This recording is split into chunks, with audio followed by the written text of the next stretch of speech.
For 507 days, Hamas has been holding hostages in captivity in Gaza. 63 hostages remain in the terror dungeons. Hello, everyone. I'm Asher Westerb Evans, and today is February 24th, 2025. This is the live daily briefing of the Israeli Citizen Spokesperson's Office. US Envoy Steve Witkoff said Hamas has to leave, I would say, physically. Witkoff went on to say that something different needs to be tried. Now, we know that the flooding Gaza with billions in reconstruction aid, when Hamas is in control, has a clear outcome.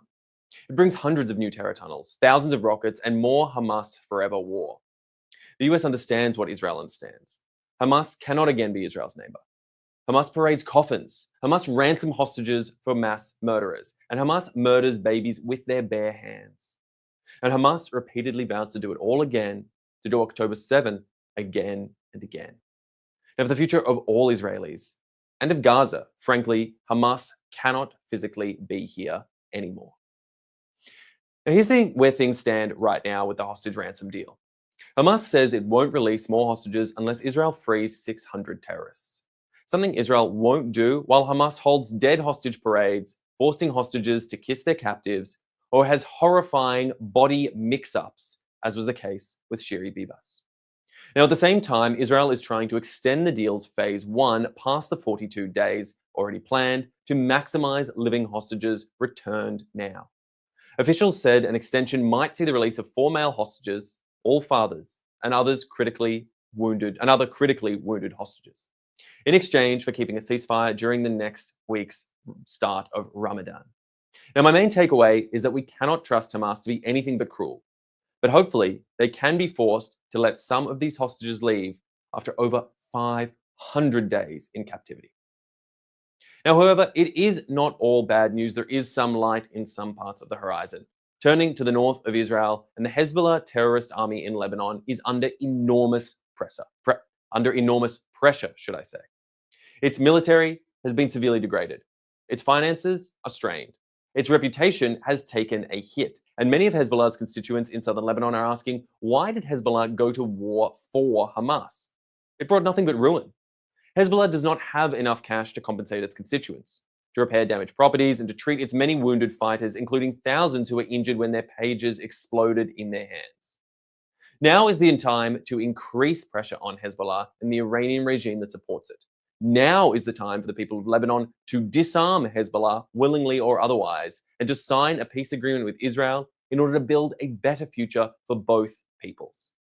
All right, now let's take some questions from our audience watching live on social media. Thank you, Asher. Our first question comes from our Instagram stories. What about the other 7 fronts and the threats that are facing Israel? Yes, well, as we've seen, these 7 fronts are absolutely all still alive and continuing for the time being. We just heard from Israel's Prime Minister Benjamin Netanyahu, who spoke about how Israel is facing these varied threats on his border. His latest statements said that Israel would stay on Mount Hermon in order to defend against any potential onslaughts from Syria, that they would stay at 5 key points in southern Lebanon in order to protect positions there. The IDF would stay in West Bank positions in order to protect against any terror activity, as we've already seen coming out of the West Bank. And they are ready to return to Gaza should the ceasefire deal break down. Looking further afield, he also said that Syria's new Islamist government could not come into southern Syria, including primarily Druze areas and areas on Israel's border. Thank you. Our next question comes from Yael on YouTube. What do we know about the situation in which Israel is in Syria and the connection to the Druze community? Well, yeah, as I just alluded to there, Israel is ensuring that there is protection for the Druze community that exists in southern Lebanon. As we know, the Druze community are a split community. That is, there is a large section that exists in the Golan and other parts of northern Israel. And there is a community that exists in southern Syria that has been under threat, was under threat by the Assad regime, and now sees an unsure future under the current regime in Syria. Israel is working to protect the Druze people who have, for the longest time, been staunch members of the Israeli community and allies. Some of our greatest fighters and warriors in the IDF come from the Druze community, and they are heralded as great leaders, thinkers, and actors in the Israeli community. Israel will do all it can to protect its Druze community and to ensure that Druze anywhere have the right to freedom and self-determination wherever possible. This is a key tenet that Israel is fighting for and is ensuring that Syria and any militant actors that may take action there in southern Syria will not threaten that community. Thank you. This is our last question. Marla on Instagram is asking, did the ratio for hostages to prisoners change? Why are we releasing 600 prisoners for 6 hostages? Marla, no, the ratio did not change. We're factoring there with the 600 prisoners, of course, the living hostages that were released previously, but also in exchange for those hostage bodies. In this case, the last three members of the Bibas family and Oded Lifshitz. This was the deal that Israel was forced to make, this ransom deal that Hamas made them make in order to get our people back. This is the situation that Israel faces. Both living and dead hostages are exchanged for terrorists, for murderers, for prisoners from Israeli prisons.